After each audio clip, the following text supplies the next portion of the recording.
নিজেকে রাসূল সাল্লাল্লাহু আলাইহি সাল্লামের গোলামি করা যাবে কি না?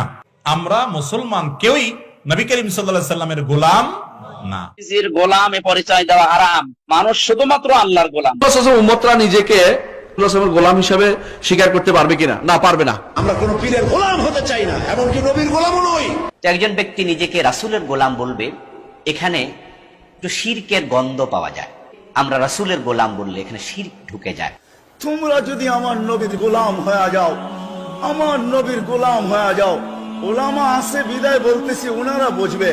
আল্লাহ কোরআনে কোথাও নিজের এতাআতের কথা এককভাবে বলেন নাই, কোথাও নাই কোরআনে যে আল্লাহ এককভাবে বলছেন আতিউল্লাহ, আর কিছু বলেন না, এরকম একক কোনো শব্দ নাই। কিন্তু যেখানে আতিউল্লাহ বলছেন ওইখানে আতিউর রাসূল বলছেন।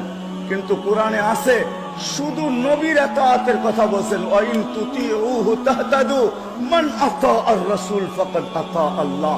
এখানে আল্লাহ নিজের স্মরণ করেন নাই, জিকির করেন নাই, উল্লেখ করেন নাই।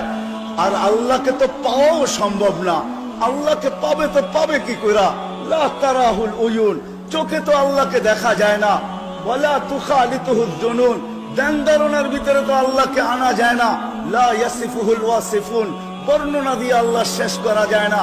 সামান্য দুনিয়ার একজন পদস্থ মানুষকে ধরতে গেলেই জুতার পরে জুতা ক্ষয় করেও তার নাগাল পাওয়া যায় না।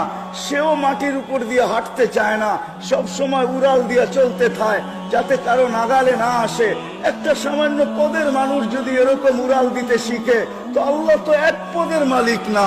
আল্লাহ তো শুধু রহমা আল্লাহ না, আল্লাহ তো আল্লাহ না, আল্লাহ তো লা ইলাহা ইল্লাল্লাহ, আল্লাহ তো ইলাহ, আল্লাহ তো রহমানো, আল্লাহ তো রহিমো, আল্লাহ তো মালিকো, আল্লাহ তো কুদ্দুসো, আল্লাহ তো সালামুল মুমিনুল মুহাইমিনুল আজিজুল জব্বারুল মুতাকাব্বিরুল খালিকুল বারিউল মুসাব্বিরুল গফফারুল কহ্হারুল ওয়াহ্হাবুর রাজ্জাকুল ফাত্তাহুল আলিমুল কাবিদুল বাসিতুল খাফিদুর রাফিউল মুইজ্জুল মুযিল্লুস সামিউল বাসীরুল হাকামুল আদলুল লতীফুল খবীরুল হালিমুল আযীমুল গফুরুশ শাকুরুল আলিয়্যুল কবীরুল হাফিজুল মুকিতুল হাসিবুল জলিলুল করিমুল রকিবুল মুজিবুল ওয়াসি আল হাকিমুল ওয়াদুদুল মজিদুল বাঈসুশ শহীদুল হকুল ওয়াকিলুল কবিয়্যুল মতিনুল ওয়ালিয়্যুল হামিদুল মুসিয়াল মুবদি আল মুঈদ আল মুহয়ি আল মুমীত আল হাইয়্যু আল কাইয়্যুম আল ওয়াজিদ আল মাজিদ আল ওয়াহিদ আল আহাদ আল সামাদ আল কাদির আল মুক্তাদির আল মুকদ্দম আল মুআক্কার আল আউয়াল ওয়াল আখির আল যাহির ওয়াল বাতিন আল ওয়ালি আল মুতাওয়ালি আল বরর আল তাওয়াব আল মুনতাকিম আল আফু আল রাউফ মালিক আল মুলক যাল জালালি ওয়াল ইকরাম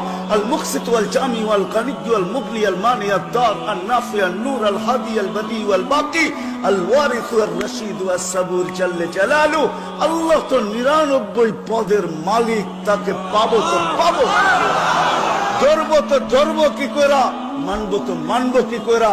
যাকে চোখে দেখা যায় না, ধারণায় আনা যায় না, বর্ণনা দিয়া শেষ করা যায় না।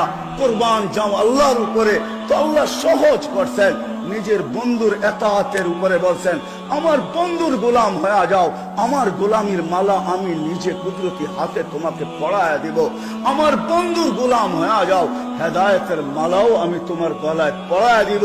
বিদায় যে জান্নাত আমরা চাই, যে জান্নাতের আশা রাখি, কেউ যে নরকে যাইতে চায় না, দুজকে যাইতে চায় না, সবাই আমরা জান্নাতে যাইতে চাই।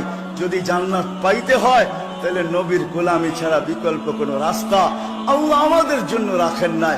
কোরআনের এই ছোট্ট 2 শব্দের আয়াত এটাই বুঝাইতেছে যে নবীর গোলামি।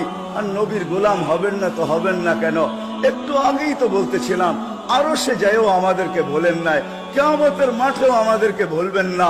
যদিও হাউজে মাকামে মাহমুদে নিয়ে যাওয়া হবে, কিন্তু চেয়ারে আল্লাহ বসাইতে পারবেন না। আল্লাহ চেয়ারে বসাইতে পারবেন না, চেয়ারের উপরে হাত রাইখা দাঁড়ায় থাকবেন। আল্লাহ বলবে, বন্ধু বসেন, এটা তো আপনার জায়গা, আমার পাশেই তো বসবেন। বসবেন না তো বসবেন না কেন? বলছে, আমাকে বসায় কি উম্মতকে পার করায় দিতে চান? আমাকে বসাইলে আমি বসবো না, কেন? আমাকে তো ছুটতে হবে 3 জায়গায়। আমার উম্মত পিপাসিত কিয়ামতের মাঠে আসবে, ঠোঁটে পেয়ালা লাগায়া পানি পান করায় দিবে তো দিবে কে? আমি তো পান করায় দিব, কেননা আমি তো দুনিয়াতে ওয়াদা করে আসছি মাওয়াইদুকুমুল হাউজ, আমি তোমাদের সাথে হাউজে সাক্ষাৎ করব। বিদায় আমার হাউজে কাউসারেও ছুটতে হবে, উম্মতকে নিজের হাতে পানি পান করাবো।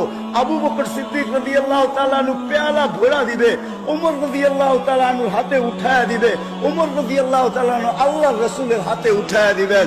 আল্লাহর রাসূল এক একজনকে ডাকবে, বলবে পান কর, ইশরাব লা তাসমান বাদাহা আবাদা, পান করার কোনোদিন পিপাসা তোর কাছে আসবে না।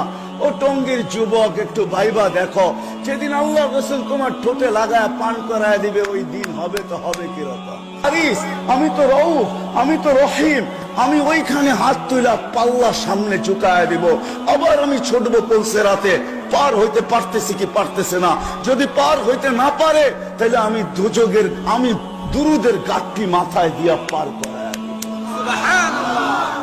এক রেওয়ায়েতে এটাও আছে, পড়া যাবে কিন্তু আল্লাহ পড়তে দিবে না, পুলসেরাতের সাথে লটকায় দিবে। লটকা কখনো হয় না, কেউ গাছের ডালে উঠা পিছলায় পড়া গেল, তো গাছের ডাল ধরেই লটকায় আছে, পুলসেরাতের ধরে লটকায় থাকবে।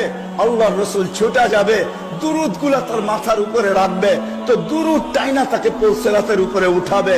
আর পুলসেরাত, এটাও একটা কথা বলে দেই, পুলসেরাত আমাদের জন্য ইনশাআল্লাহ চুলের মতো চিকন হবে না, আর তলোয়ারের মতো দাঁড় হবে না।